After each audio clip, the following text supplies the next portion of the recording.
September Rules meeting to order. Melvina, if you would you give the invocation? Edora galandi he uli helistan sivs samu deskiatino. Nivna detdostan heldido hest ahando gilamstane oswatli lohe skadu. Father, we just thank you for this beautiful day that you've brought us together again. We thank you for all your blessings and your guidance that you have given us, Lord. We just ask that you be walking us each day for the betterment of Turkey Nation. In your name we pray. Amen. Amen. All right, Shelley, would you do roll call, please? Yes, sir. Mike Shambaugh. Here. Joe Deere. Keith Austin. Danny Callison. Julia Coates. Here. Sean Crittenden. Mike Dobbins. Rex Jordan. Johnny Kidwell. Daryl Legg. Wes Snowfire. Dora Petzkowski. Joshua Sam. Melvina Shotpouch. E.O. Smith. Condessa Teehee. Victoria Vasquez. We have a quorum. All right, good deal. You've had a chance to look over the minutes. I'll need a motion. Second. We have a motion and a second to approve the minutes. All in favor? All opposed? Motion carries. All right, reports. First up, from the Marshal Service, we have Shannon Buell. Good afternoon. Hi, Marshal. Besides my monthly report, one of the things I want to advise you all on this month is I've assigned an investigator. He's one of my MMIP investigators, the missing and murdered indigenous people. We've had some information come in our office related to the Girl Scout murders, and so I've assigned him to run some of that down. So that's one of the big things that we have that we're working on. Other than that, you can see in my report, we've done a lot of dignitary protection details with the new, the threats here lately. You'll see marshals at your community meetings more. You'll see marshals other places. So other than that, is there any questions on my monthly report? Does anybody have any questions for Marshal Buell? Melvina? I know this might, I don't know where to take this, but you might guide me. My niece did a DNA thing, you know how they do. Well, she did that and she got a call from from Fort Smith, Arkansas. Way back in the history, I guess my two great-grandfather was killed there in Fort Smith, and his body was never claimed. And so they called her because they traced it to her, she was relative. And so now she said, what do we do? And I said, well, I guess it's up, it's been years ago. He would probably like late 1800s or something like that. So he was killed there in Fort Smith, and he said the body was never claimed. So I didn't know, to react to it or. Well, that's definitely not a Marshal question. I would definitely, if you have a family attorney, to see if there's any procedures that you would like to do as a family of that deceased. That's what I would look at. All right. I figured you probably have a copy of something. All right. Thank you. Anybody else? Doc? Marshal, did you say you had a personnel addressing is that the 1977 Girl Scout murders? Yes, sir. There's just been some recent leads or something? There's some information that came out that years? there's some information that came out that we're looking into.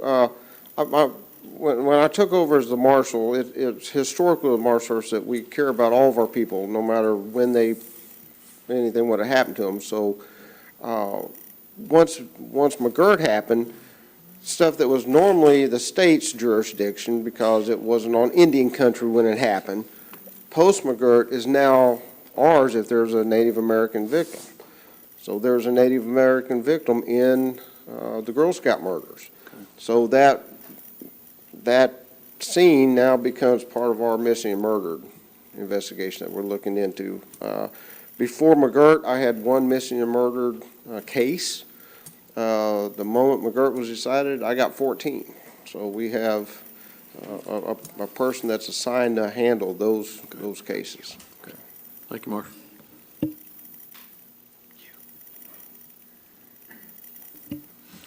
EO? Just real quick, we have any dealings with the Marshals Museum down in Fort Smith? Do they ever reach out to us?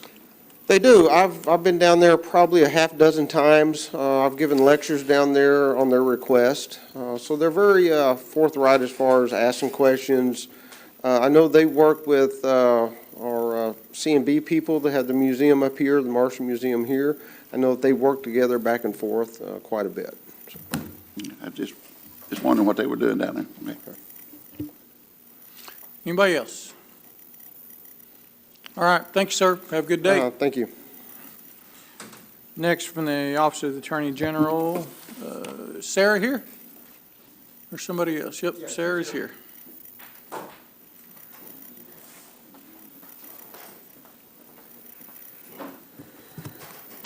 Good afternoon. I feel like I was just here, but we had a special rules, and I think that's why I feel like I've just recently given my report.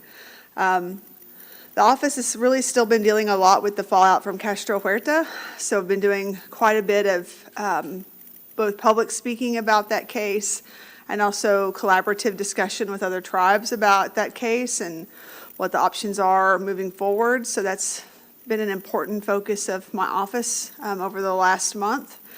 That case was decided in late July, and Supreme Court cases used to be, in my life, Supreme Court cases directly dealing with Cherokee Nation or the 5 tribes were fairly rare, but that has not been our experience over the last few years. It's been becoming quite frequent, more so than any of us are really comfortable with. So I've spoken to the American Bar Association. Both Delegate Teehee and I spoke to this Congressional House Subcommittee on Indigenous Peoples to talk about the effect of the Castro Huerta decision, and also spoke at a listening session involving the Department of Justice as they're asking questions about what are the tribal experiences post-Castro Huerta, what is tribal justice, how is it being affected by that decision. So I wanted you to know that is an ongoing concern. Another ongoing concern, of course, is our upcoming U.S. Supreme Court case in Brackeen, which will be heard in November in front of the U.S. Supreme Court. So everyone, all of the tribes who are in that case are working with each other very closely, getting a lot of media requests as people get geared up for that case as well. The court has reopened for oral arguments, so people are allowed to physically come to the court and hear oral arguments, but the court is also going to continue its practice of live streaming oral argument. So if you are not there in person, you can have the in-person experience pretty closely by listening to the online streaming of that. Another update that I wanted to provide was our business interruption case that we filed shortly after the pandemic began back in 2020.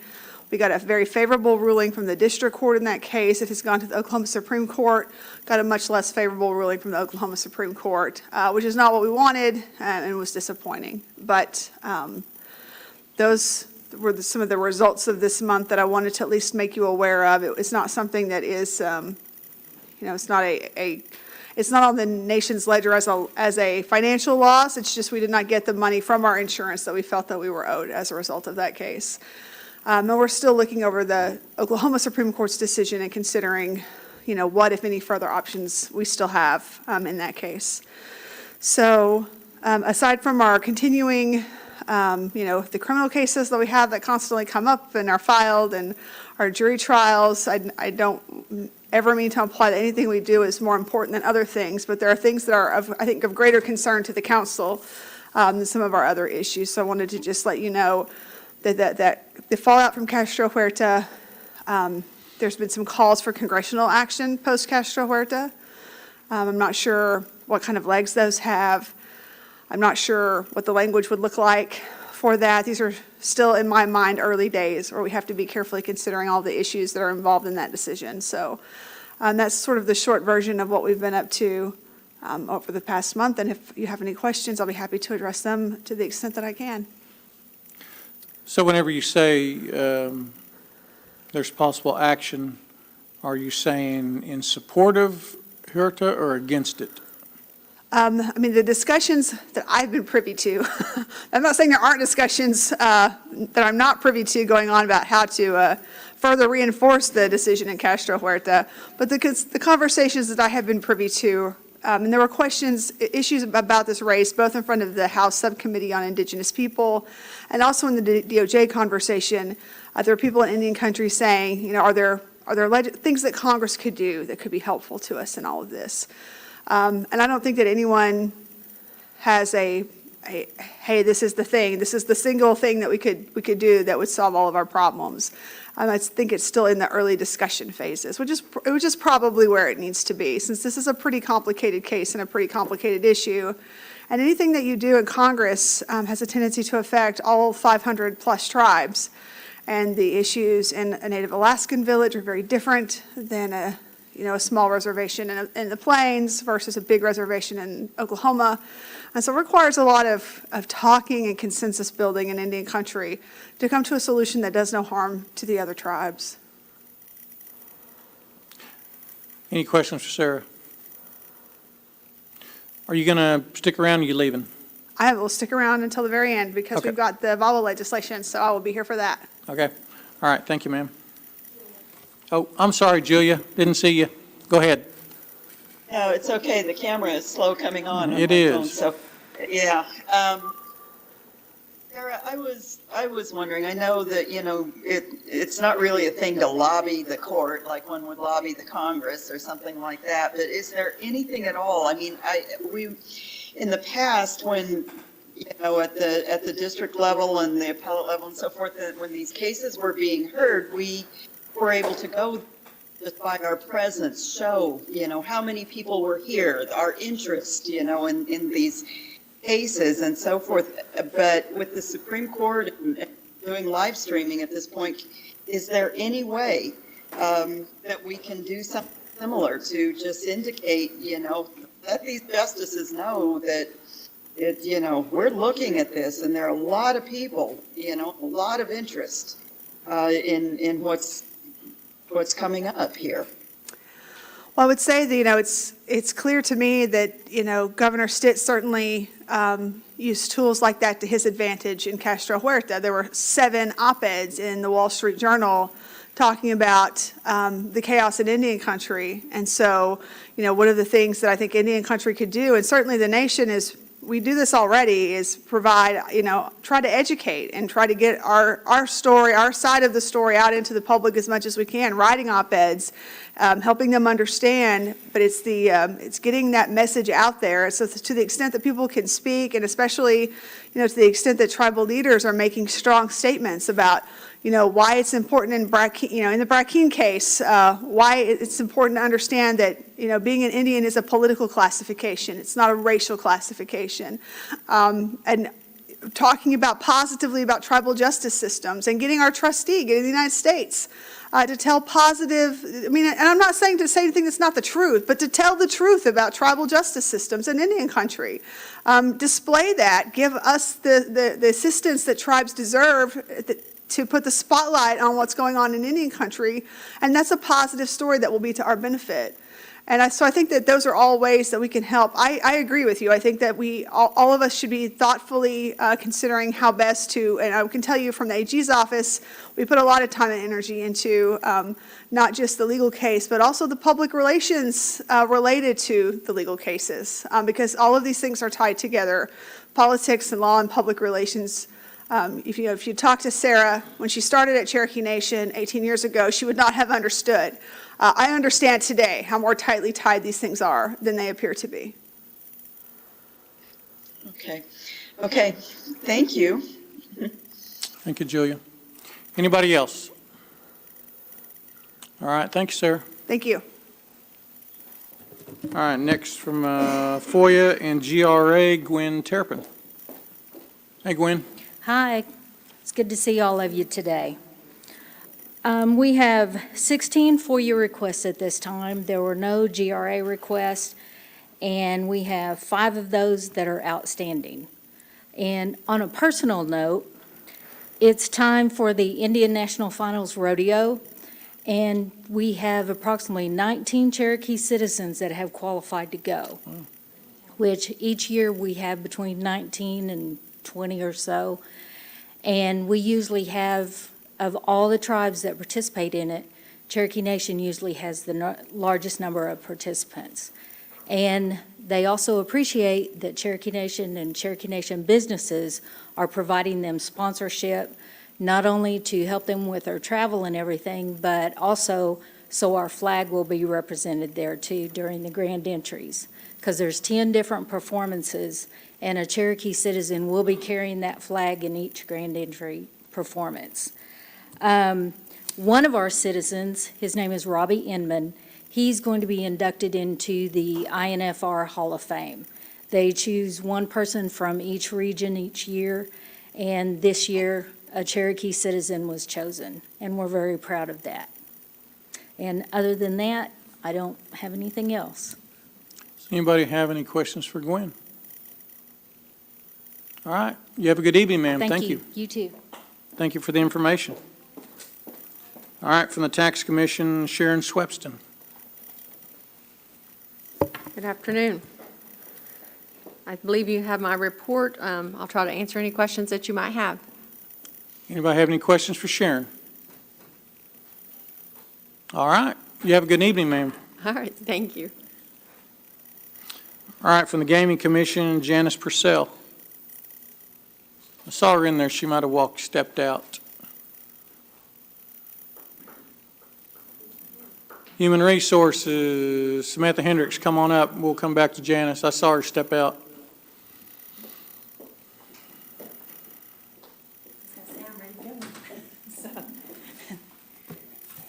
Good afternoon, everyone. Samantha. You have my report. If you have any questions, I'll be happy to answer those. Does anybody have any questions for Samantha? Doctor? Good afternoon, Ms. Hendricks. Thank you for joining us today. I wanted to say thank you for including the Ojo Liga Learning Portal hours in this latest report.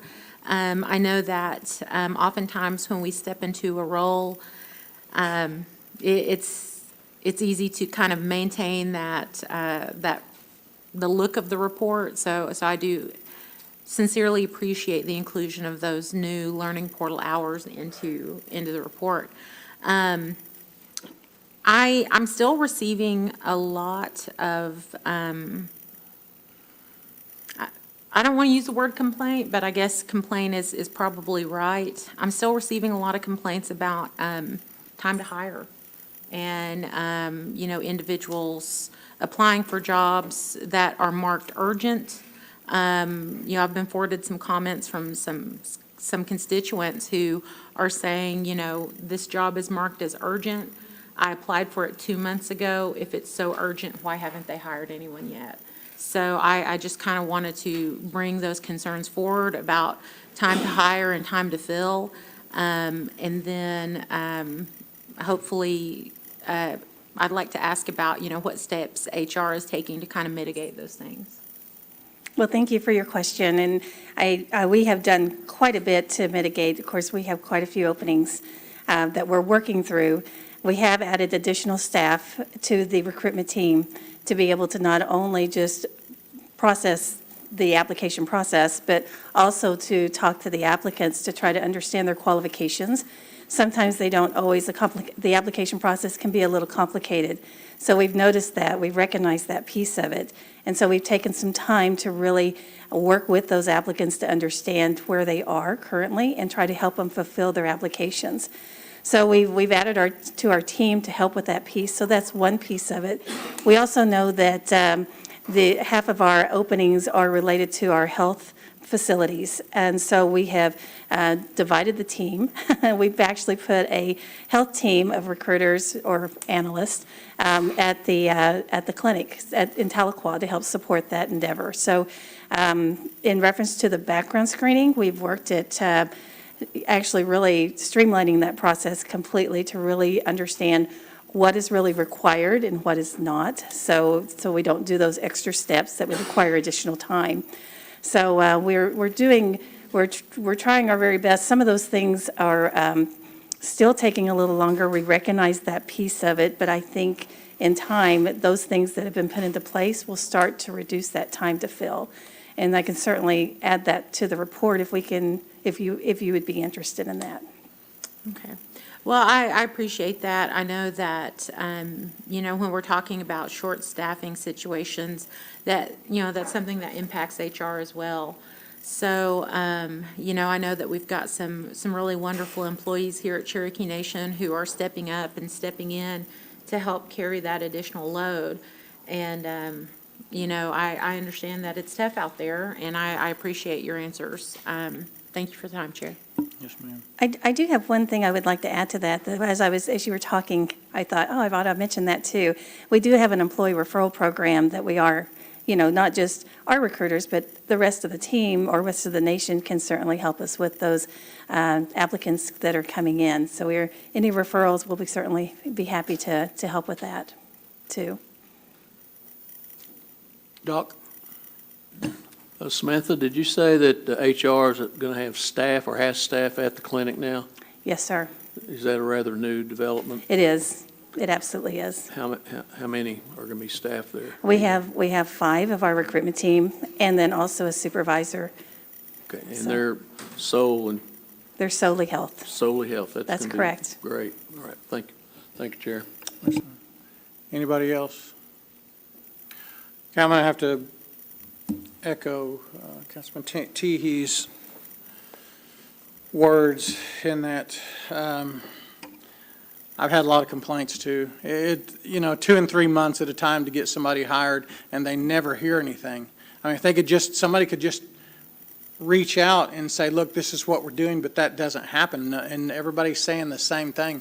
I don't know what's going on, but, I know that as far as, like the Marshal service in McGirt, one of the biggest things right now we have is we don't have enough marshals to cover 14 counties and do all the things we need to do in a court system.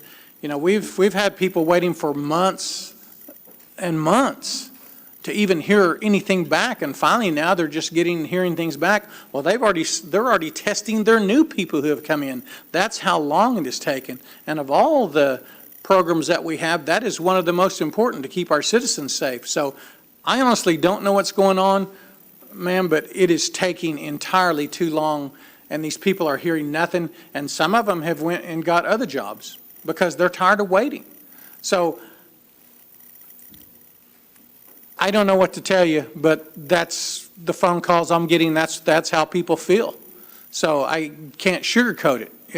I just don't think that's acceptable to wait 3 months and never hear anything, or wait 3 months or 4 months, and then the next group of people they're going to hire start getting interviewed before you've even been hired. I mean, that's crazy to me. I don't understand, but something has to be done to expedite that process. I don't know what it is, but this needs to happen. Well, thank you for unless I have the feedback, I don't know. I mean, I keep track of it on my end, and it looks like we're making changes and moving in the right direction. But if you're still getting complaints, then obviously it still hasn't been addressed. So we will continue to work on it. Well, and I don't mean to be so direct, but it needs to be. I mean, that can't be acceptable, especially when we get into public safety and even other jobs. You're talking about people's livelihoods who are waiting, who are well qualified. They just can't hear anything back. So I would appreciate something next month just to address it. Thank you for the feedback. All right. Anybody else? All right. Thank you, ma'am. Thank you.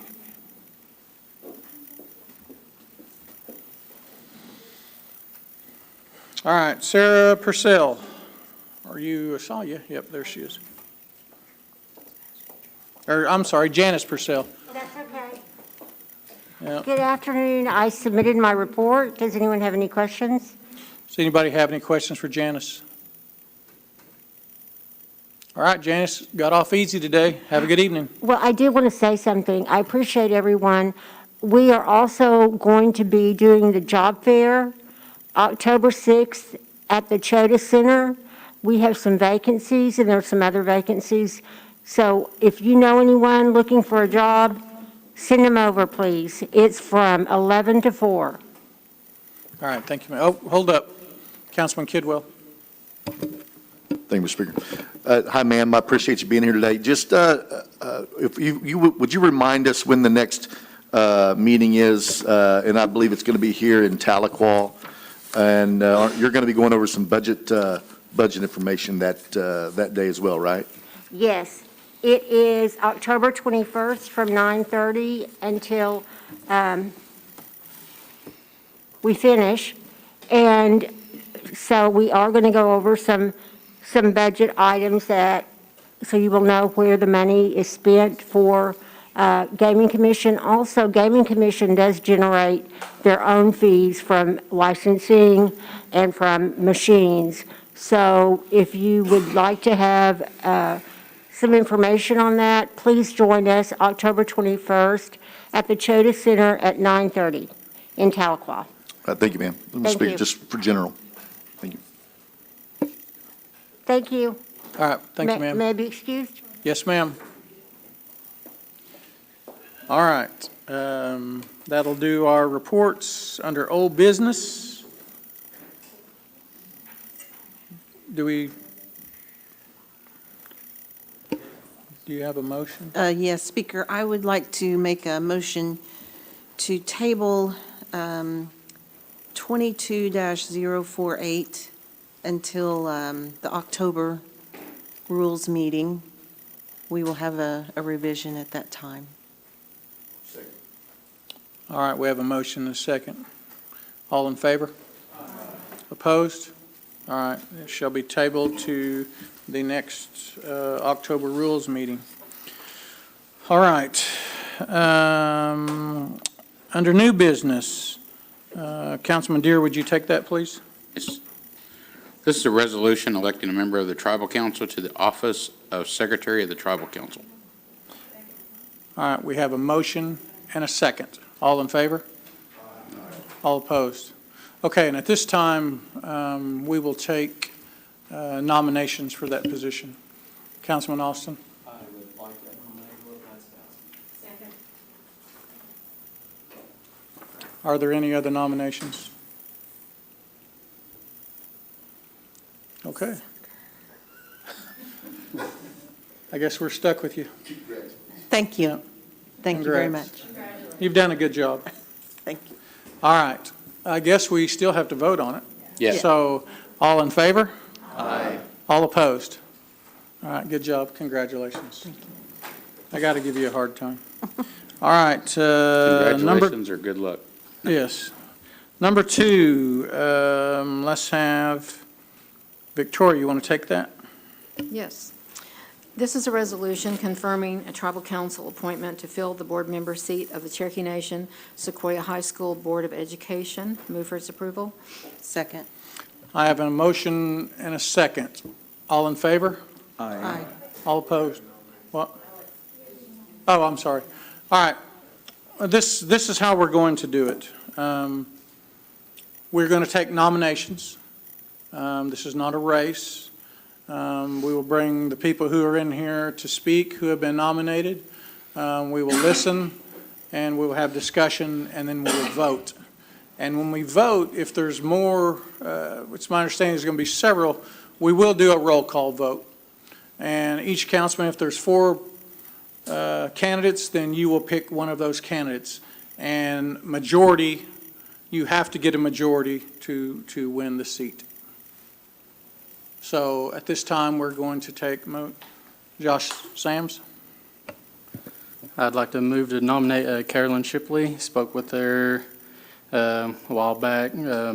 Sean and I both think highly of her great resume. She has a heart for the Cherokee people, for the youth, and like I said, her resume speaks for itself, and she has a heart to serve. Anybody else? Wes? I'd like to make a nomination, Ryan Sierra. I've known Ryan a while. He's a former Sequoia High School alumni. He has a very well-educated background. He's a current, always at the games, always involved at Sequoia High School, and would make a great attribute to the board there. Condessa. I would like to put forward Sarah Quitone as a nominee. Sarah has a long family history with Sequoia High School, She's very involved with the school. She is someone who works with children and is just a wonderful advocate for the Sequoia High School program and a wonderful representative. She is really just an amazing person. So I put forth Sarah Quitone as a nominee. Anybody else?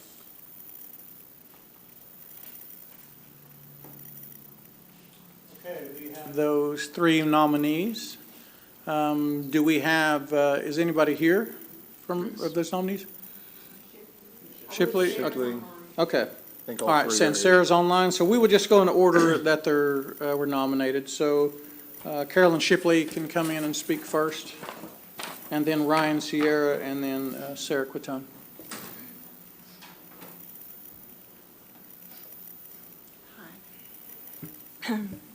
Thank you, Councilman Sam, and good afternoon to the Tribal Council. My name is Carolyn Shipley. I'm a full-blood Cherokee, and I'm a retired educator. I grew up in the Greasy community. I went to Greasy Elementary School. And when I was 3 years old, my father passed away, and I was raised by a bilingual, full-blood Cherokee mother. She attended Sequoia because she became an orphan at the age of 9. And she later remarried after my father passed away, and I was blessed with 3 wonderful, educated brothers. I have given you, each of you, a copy of my resume and my teaching credentials are in front of you. I have served as federal programs directors and grant writer for many schools, for many elementary schools that had a high number of Indian children enrolled. One of the schools was Kansas Public Schools, where I was employed there when I retired. And also that's where I met Melvina, working there at that time.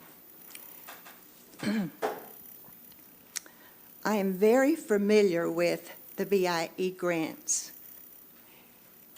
their federal and their state regulations. As we all know, Sequoia is a school grant. It's a grant. It's funded by a grant. It is funded by the BIE. So I am familiar with all the federal and the state regulations that we have to follow when we become a grant school. As we all know, Sequoia is a grant-funded school. And Sequoia serves grades 9 through 12. I'm giving you this just a brief introduction of myself, because it sounds like you all are really busy, and I had put everything on my resume. But there are 2 reasons that I would like to serve as a Sequoia School Board member. One reason is that I would like to serve my tribe and have the opportunity to share my career experiences to benefit Sequoia School. I was married to Bill Shipley, who worked for the Bureau of Indian Affairs, and I have had the opportunity to be with him at different places that I didn't ever think a poor girl from Greasy would ever get the opportunity to participate, but I did.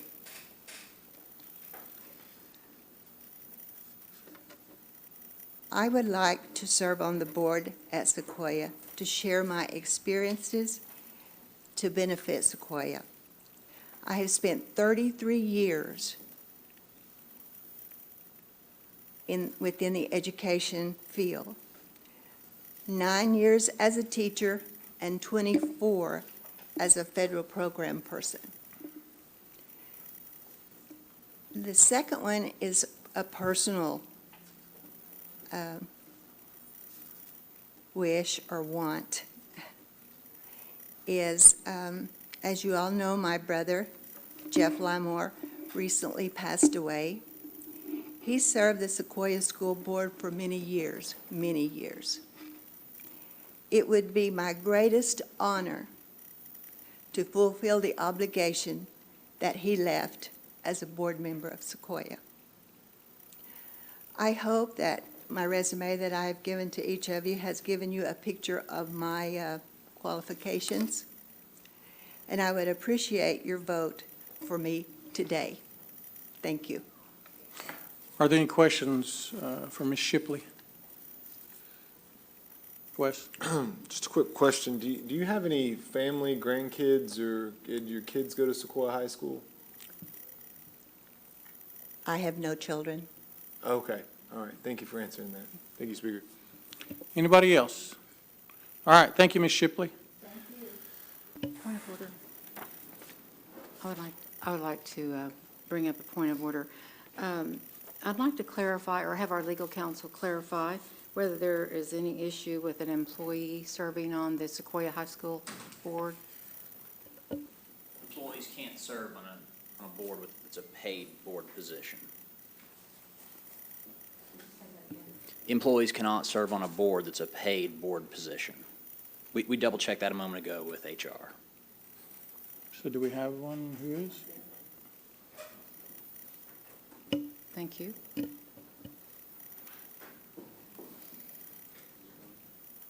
So apparently, I don't think, Ms. Shipley, would you, Tara Lee, have Ms. Shipley come back in real quick?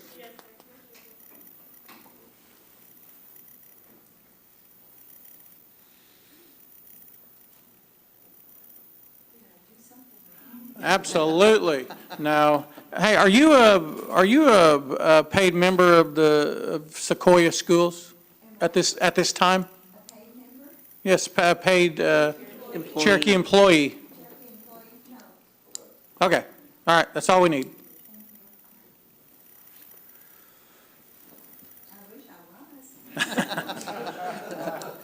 All right, Mr. Sierra, come on in.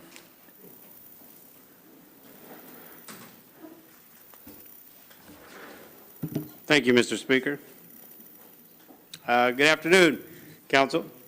I appreciate the opportunity to be here, and I appreciate the nomination today. I, too, submitted a resume to each and every one of you through email. Hopefully that you have that in front of you.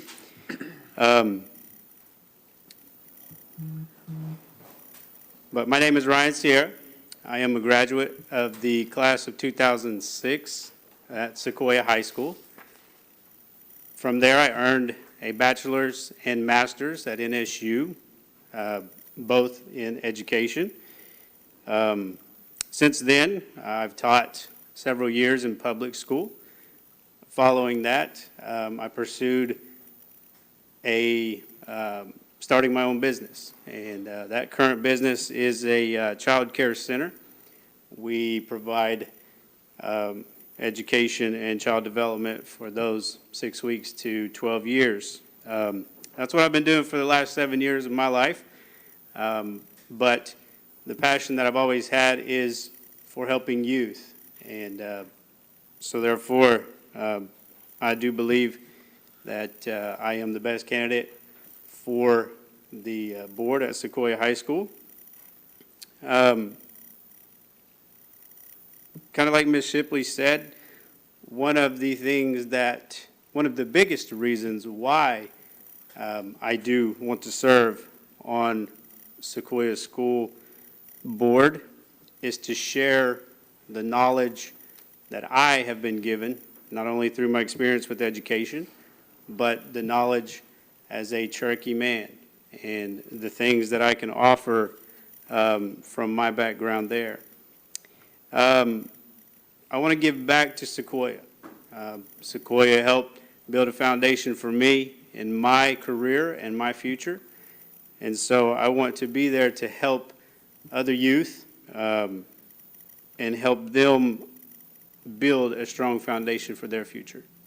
And hopefully the skills and knowledge that I possess can help the Sequoia School Board. But I do appreciate, again, this opportunity. I hope that you would cast your vote for me and appoint me to serve on Sequoia School Board. Thank you.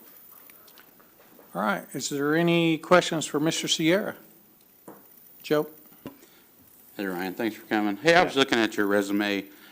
Have you gone above fourth grade, and then I show you have Bright Star Daycare? What grade does that go through? A Bright Start is a child care center. We serve children who are preschool. So it's 6 weeks. Yeah. Infants. And you're through- certified in elementary education? I am. Okay, so what about junior high and high school? You got anything like teaching history there? Currently, I do not. You don't? Okay, I was just clarifying that. Sure. All right, thanks for coming. Anybody else? Wes? Hey, Ryan, I've known you a while. I actually shared a few years in high school together. I know going to Sequoia High School, it's a very interesting school, even though it's a BIE funded through Cherokee Nation. Cherokee Nation has a lot of control and responsibility over it. But what makes it ever so unique is the fact that we don't have a school district. So our board appointments, we don't get to select those from a community that's only wanting the best interest for that school. So it takes someone like yourself who's been involved, currently still involved in that school, to know what the student body is looking for, what the parents of the student body are looking for, and to have a reflective voice by having a school board there. Now, I think whenever you and I both were there, the school board, they had what was a booster club that they started with the parents. So that way the parents could get with the students, find out what their needs are, get back with the school board and help raise money for those kids. And a lot of kids that we went to school with, they don't come from as privileged families like maybe I and some others did that can afford to buy certain clothes for athletic programs or part of the programs we have going on up there. So we'd help raise money for other kids. And I think it was a very good factor of what the school board was doing. Do you have a vision or idea that you would like to see implemented there, and how your involvement with serving on the school board at Sequoia High School would be like? Sure.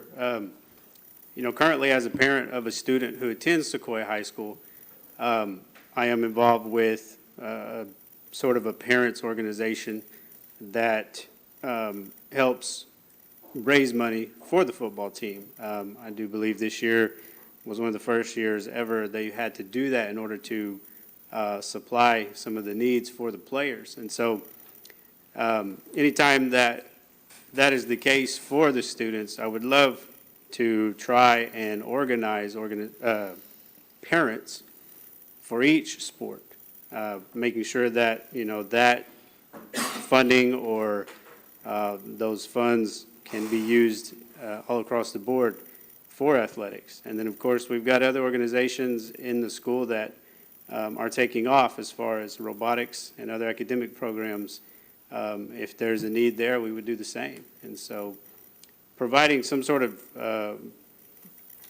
PTO, if you would, parent-teacher organization, is definitely a vision of mine, and in hopes that, all the students can benefit from that. Okay, appreciate it. Appreciate it, Speaker. Doc? Other Just Doc? Expand a that little Doc. bit, Ryan, what role do you think athletics plays in the whole educational experience and other extracurricular activities? What role do you think sports plays? Sure. First and foremost, academics is number one. And, in current education, our students don't get a specific class that teaches life skills. And so when you sign up for a sport, there are many life skills that are taught while you're playing a sport. And so I believe, athletics plays a big role for the entire, education. And so children are learning life skills, they're learning discipline, they're learning nutrition, health, I mean, there's a lot of different aspects to sports that some people may not understand. And so for me, athletics would probably play a close number 2 to those academics. But that's where I believe athletics stands in the education system. Julia?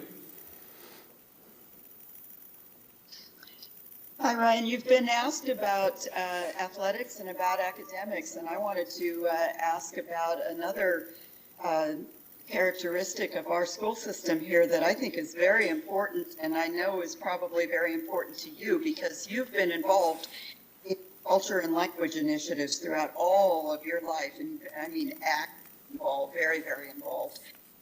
Talk a little bit about, you know, the importance of those kinds of programs to you as well, and what you would see the direction of our schools, not just Sequoia, but our emerging programs and some other things as well. Yeah, absolutely. So I too was raised by a bilingual mother. She is a fluent speaker, and throughout my life, I was able to learn a lot of the language. When I got into high school at Sequoia, that is where I built a bigger foundation for reading and writing and expanded my language knowledge. And so from there, I was able to, pursue different language initiatives in my community. Even at NSU, I attended a lot of the language program classes. And so even in my program today, we are starting to implement some of those language initiatives to children as early as 1 year and up. And so I would love to see organizations outside of the classroom at Sequoia that are devoted just to the language. And that could be small immersion, at the athletics fields or courts or wherever it may be. That could be immersion in the concession stands. Things that students are utilizing everyday phrases, they're utilizing everyday words, just trying to promote our language. And, I also was a member of the Cherokee National Youth Choir in high school. And so if we could continue some sort of partnership there for the choir to recruit students from Sequoia, that too opens another lane for them to learn the language. And so, Julie, you are, counsel, you are correct, but the language certainly is a big part of me and all the endeavors that I take on in my career and in my future. So, Anybody else? Condessa, I'm sorry.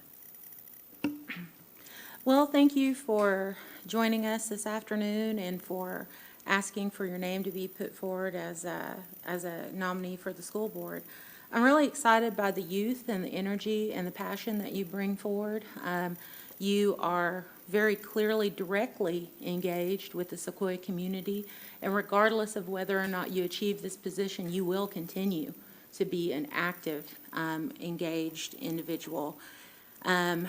You're a fellow parent. I have kids who are there at Sequoia, and I really appreciated the question about culture and language, because it's really easy to kind of maybe rest on blood quantum, but it sounds like you really take a full active role in your culture and language as well.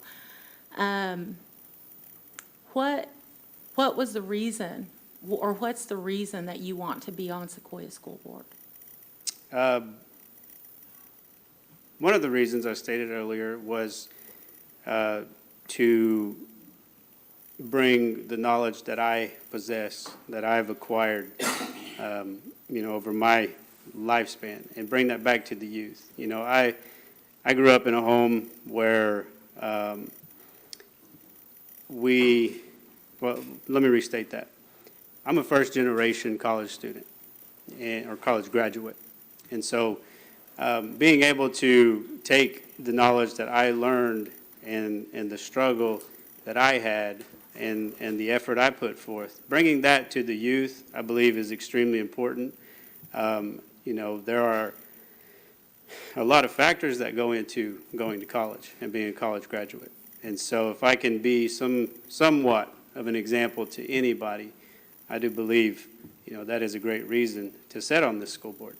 The other reason was my want to give back to Sequoia.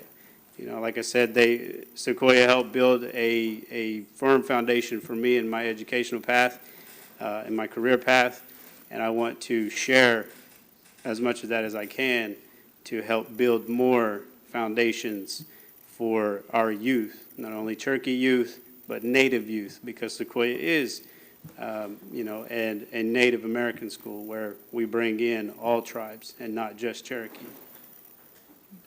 Well, I really appreciate that answer. I think that, you know, the active engagement and the active engaged role that you play as a parent and will continue to play as a Sequoia alumni and as a member of the community, I think is vitally important.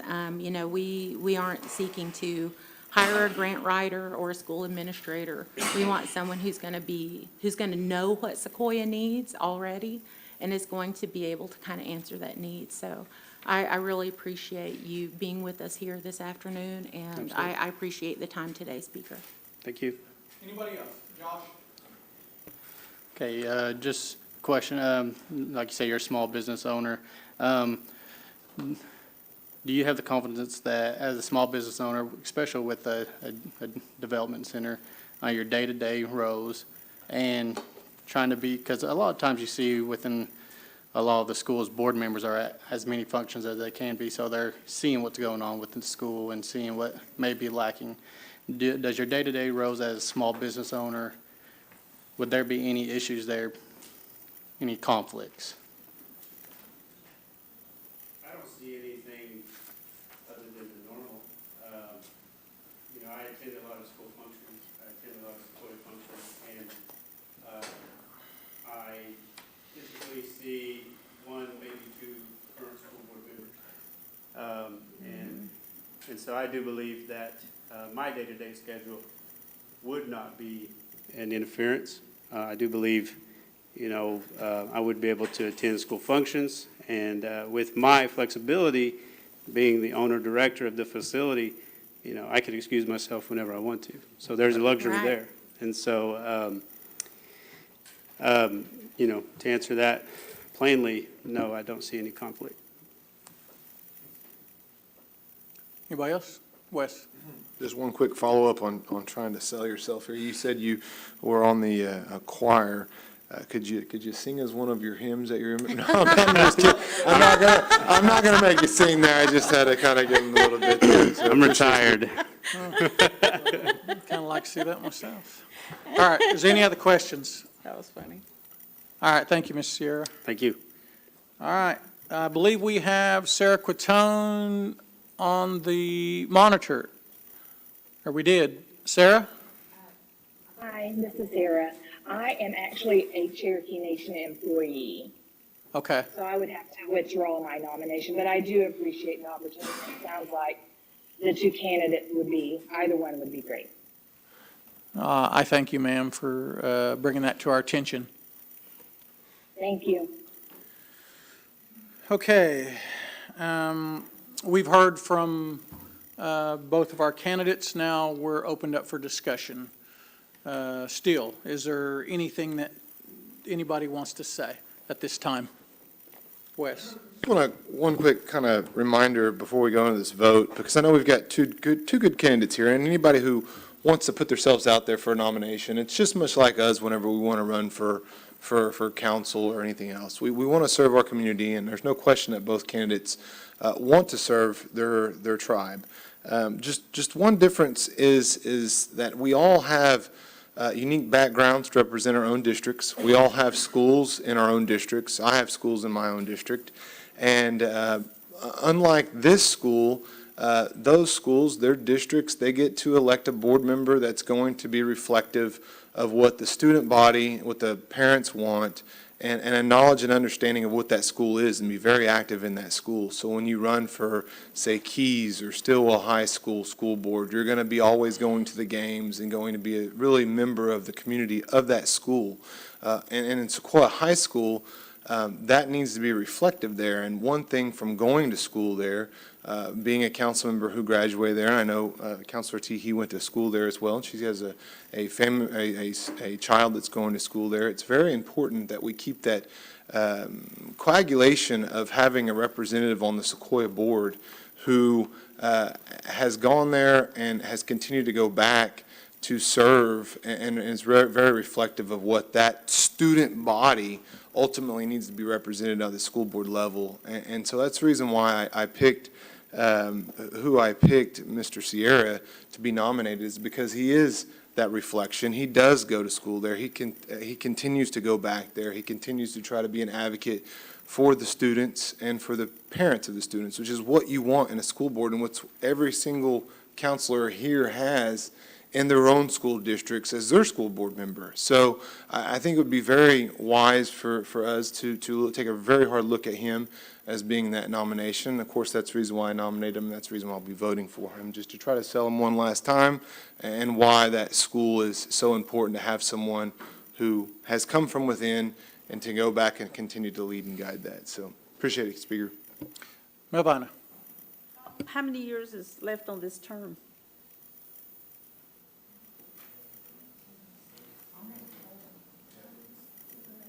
No, hold on, it's in the resolution. Shelley's going to look. It expires in September 30th of '24, so almost 2 years. 2 years. Anybody else?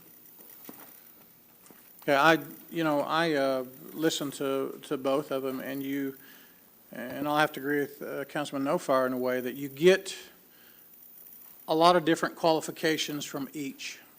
One of them, you have youth and somebody who's been there, but on the other hand, in Ms. Shipley, you have experience.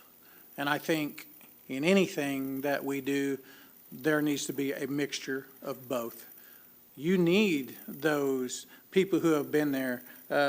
Ms. Shipley has a master's in school administration and as a guidance counselor.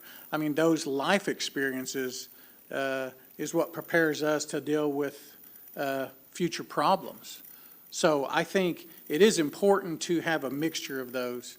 And, she was on the Bilingual Education Committee of the United States Department of Education in Washington. So, I mean, she does have a lot of experience in different ways. I think that would be essential to this board. Like I said, it would be nice to have a mixture. It would be great to have both of them because, to have that kind of mixture would be great, but I'm probably going to go with experience. Is there anybody else? Okay. Because we have, I thought we were going to have more multiple candidates, but the way we are going to do this, we're going to do a roll call vote. And each person will vote for either Shipley or Sierra. So when your name is called, you cast your vote. And you have to get, like I said, it has to be a majority to get this position. Okay, Shelley, is there anything else? And the reason I'm doing this, I'll just tell you this. Everybody on this board, or not this board, this council, everybody has a voice. And that voice needs to be heard regardless. I just believe it. Years ago, there was an important vote coming up, and several councilmen decided not to show up and not to have a quorum, so nobody's voice got to be heard. So we aren't going to do that. We are going to, each of us, we are going to get to have our voices heard, and that's why I choose to do it this way. All right, Shelley, you'll keep tabs, and let's get started. All right. Darrell Legg, Ms. Shipley. Wes Snowfire, Ryan Sierra. Dora Petzkowski, Carolyn Shipley. Joshua Sam, Mike Shambaugh, Shipley. Melvina Shotpouch, E.O. Smith, Condesa Teehee, Sierra. Victoria Vasquez, Ms. Shipley? Keith Austin, Danny Callison, Julia Coates, Ryan Sierra. Joe Deere, Shipley. Mike Dobbins, Ryan Sierra. Rex Jordan, Johnny Kidwell.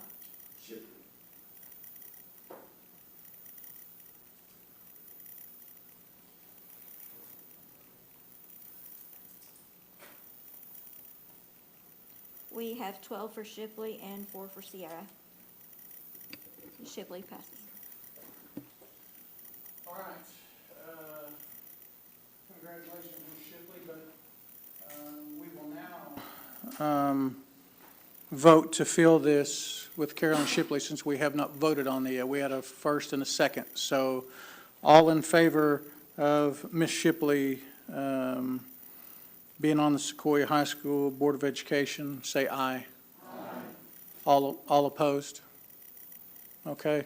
Ma'am, could you come in? Ms. Shipley, could you come in for a second?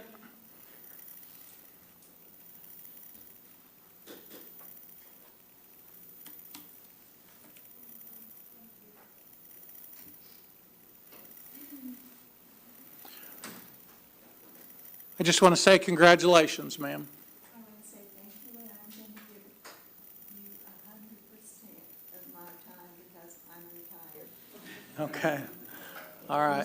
Thank you, ma'am. Okay, that brings us to number 3. Condesa, would you take that, please? This is an act amending Title 22 of the Cherokee Nation Code annotated related to the safety of Native women, children, and justice personnel, and expanding special tribal criminal jurisdiction. And I put this forward in the form of a motion. We have a motion and a second. Any discussion? All right, all in favor?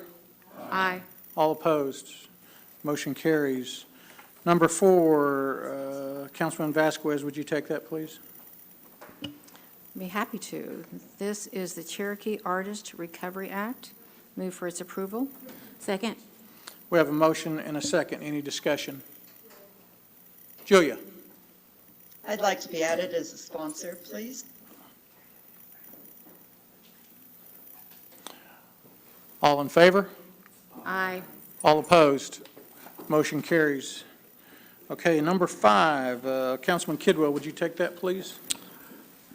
Yes. This is a discussion and possible action amending the Tribal Council travel expense policy to increase the elective travel expenses of the at-large counselors. I put that in the form of a motion.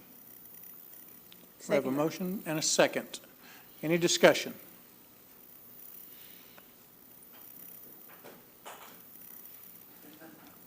All right.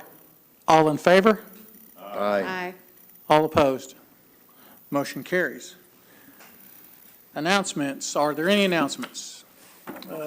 Councilman Callison. I have something I'd like to read to the council here as we stick this on here. And this concerns one of my fellow councilors. Says this is not so much an announcement as a complaint.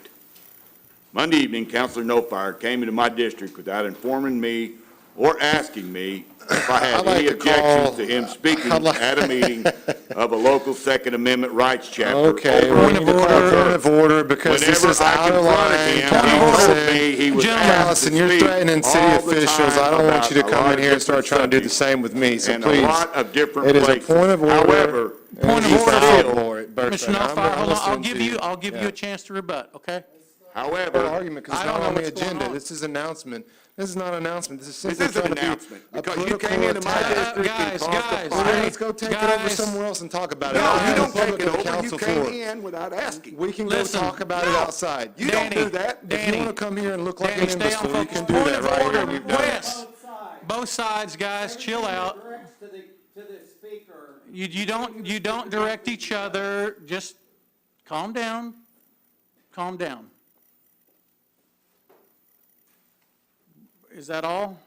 Or did No, you I have still more? have the rest of my deal. I'd like to explain what happened and what happened to me after he left for the last 2 days and all of the fires that I've had to put out because of this. And you can look at me like that all you want to. But in orientation, we were told not to enter another counselor's district without asking him out of courtesy. Keep your comments to me, keep your comments toward me, to me. And it did not happen. Okay? And to me, we talked to a group that wasn't Cherokee, and when I confronted about it, it was, hey, I do this all the time. Well, I just want to know, as a rookie counselor, what laws or what courtesy we have within each other, that we come into this, and Tuesday and Wednesday, I had to speak to the mayor, to the city council, to everybody else about what happened on this deal. And I think that this is, apparently it's got to be political, because it has no way whatsoever. Being the sitting counselor, and Ms. Shotpatch out of District 10 has half a prior as well. And I just don't think that's right. And I don't know any other way. I confronted him. I got no answer out of it. I don't think it's right any other way. Over here. I'm done. Point of order. Julia, do you have something? We're under announcements. None of this is appropriate for this.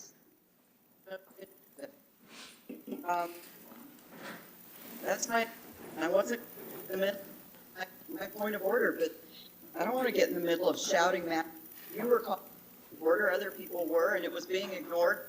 Point of order, correct. This is not the appropriate place on this agenda, and I'm not sure there is an appropriate place on any agenda for this. This is a matter to be handled outside of this body, in my opinion. We have counselors from other districts that come into our at-large meetings all the time. Sometimes they're invited to speak, sometimes they're not. You know, but this is not an agenda item on this agenda. I understand. It's difficult a lot of times on this council when emotions get high. I understand it. When you're passionate about things, I understand your point. I understand yours. And I understand to an extent of not acknowledging the point of order, because when human emotions get involved a lot of times, this is just how it goes. However, I do think there is a place for this, but this is probably not the time. So I don't know if there is a code of conduct that addresses these kind of things for tribal councilmen. If there are, I will do the research, I will find it, and then it will be brought up then if it's applicable. If not, it won't. But today, we're done with it. This is it. That's it. So are there any other announcements today? Yes, sir. This is an actual announcement that we're having a community meeting tonight, Dry Creek Community Building. That is an official announcement. Appreciate it, Speaker. Anybody else? Josh Sams. I'm just inviting everyone out. We're in Stillwell, Beyond the Trail Art District Council is hosting the first annual Indigenous Peoples Day celebration from 3 o'clock to 8 o'clock on Monday, October 10th. We're really wanting to highlight our artists. We're going to have some national treasures there, storytellers, different demonstrations going on. I just really want to make this a celebration of our culture and history there in Stillwell. Just inviting everyone out. Okay. Councilman Deere? I got 2 announcements. One is I want to thank everybody who came to the Fall Festival last Saturday. Some counselors came, and Chief was there and spoke. We had a lot of good people there selling stuff. We ran through a bunch of food for sure. So that was a great event. I want to thank everybody out there that came, because we had people from not just my district, but other districts that showed up. So the second thing, October 22nd at Owasso YMCA, right off Highway 169, they're having their first annual powwow. And The vendors and artists are all welcome. They just need to reach out to Tracy Tucker. She's the president. There is no charge for setup. It's just usually a donation. And the reason why we're doing that with a community org is during COVID, a lot of vendors and artists lost a bunch of money because they were not able to get out in public. So we are making it as a response, same thing we did at the Fall Festival.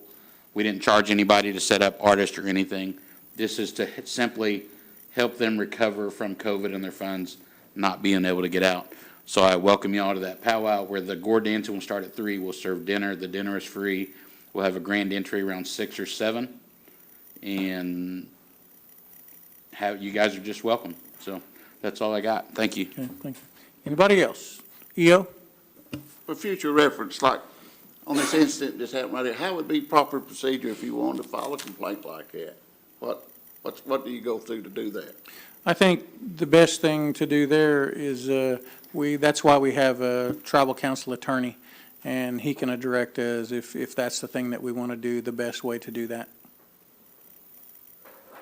To tell you exactly how to do it, I couldn't do that. I would have to, and like I said, there's things that need to be researched about our bylaws on conduct and different things like that before, this hasn't come up before, needs to be researched. We have So, a policy. that's the best answer I can give you, Councilman. All right, anybody else? All right, our next meeting, oh. We're going to Madam have a Secretary, community sorry. meeting for District 12 Monday, October 3rd in Nowata, 5:30 to 7:30, and then again October 20th in Oshaleta, also 5:30 to 7:30. Thank you. Now, is there anybody else? Okay, the next meeting is tentatively scheduled for Thursday, October 12th at 1 p.m. I need one more motion. Have a motion, and a second. All in favor? Aye. Opposed? We're adjourned.